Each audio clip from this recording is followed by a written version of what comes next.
소연 씨에게 그날의 신호등은 빨간불이었을까요? 파란불이었을까요?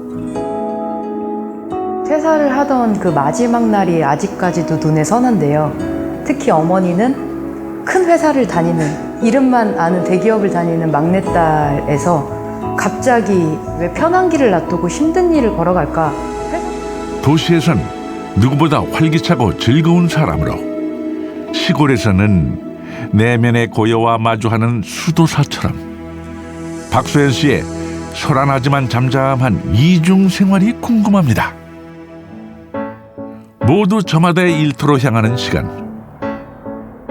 소연 씨도 변함없이 출근을 합니다.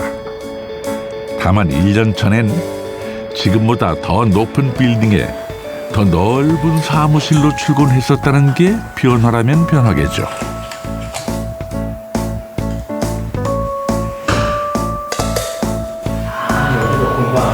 네, 저희 공방입니다.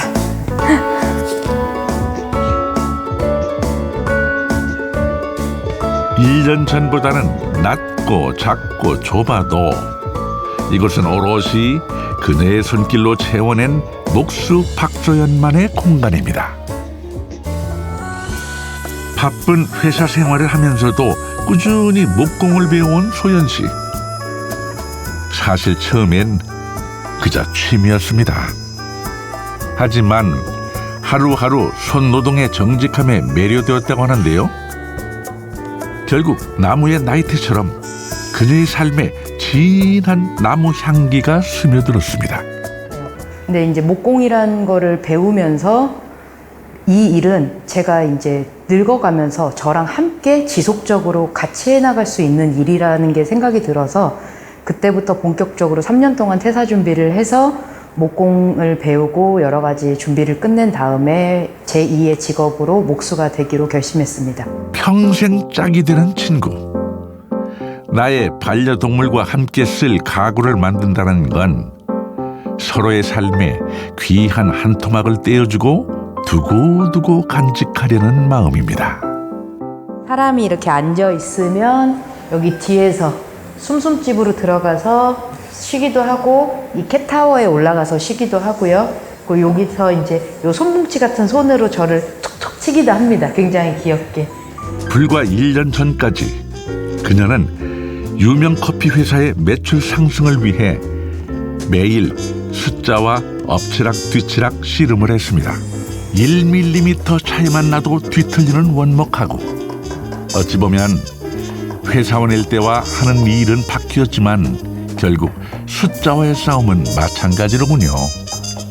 하지만 소연 씨 표정을 보니 이보다 더 즐거울 순 없어 보입니다. 냄새. 서울에서 230km를 달려 길고 긴 퇴근을 했습니다. 오랜만에 친구와 함께 시골집에 왔습니다. 일주일에 5일은 도시에서, 주말 이틀은 이곳에서 보내는 소연 씨. 빠르게 흘러가던 도시의 삶을 잠시 꺼둘 차례입니다.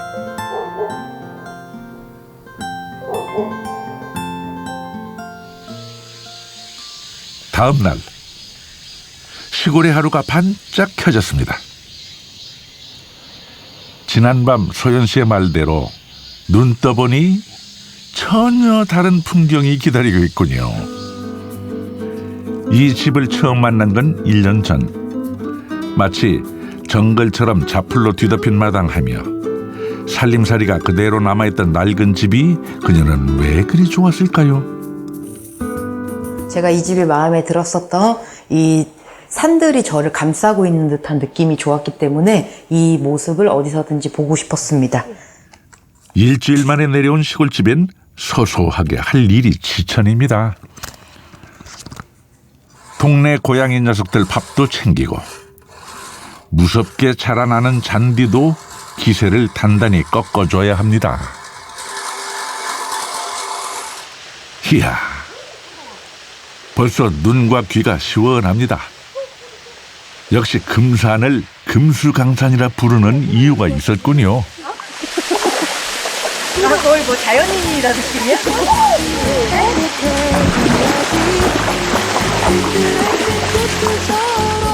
엊그제 내 머릿속 고민이 뭐였더라? 카드 결제일이 언제였더라? 쓸데없는 물음표들은 저만치 씻겨 내려갑니다. 자연에선 누구나 해맑은 아이의 얼굴이 됩니다.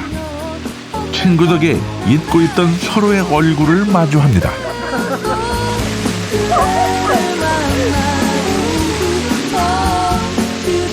서울에서 출발을 해서 시골로 딱 왔을 때 차문을 여는 순간 시공간이 바뀌거든요. 플레음, 이 소리, 모든 오감이 다 바뀌는 순간들이 차 문을 열고 나오는 순간 이런 오감이 전부 다 바뀌거든요. 분명한 건 하나. 여기 빨간 양철 지붕집에서 다시 박서연 씨의 새로운 삶이 펼쳐졌다는 것입니다. 길의 끄트머리, 맨 끝집은 시작이었습니다.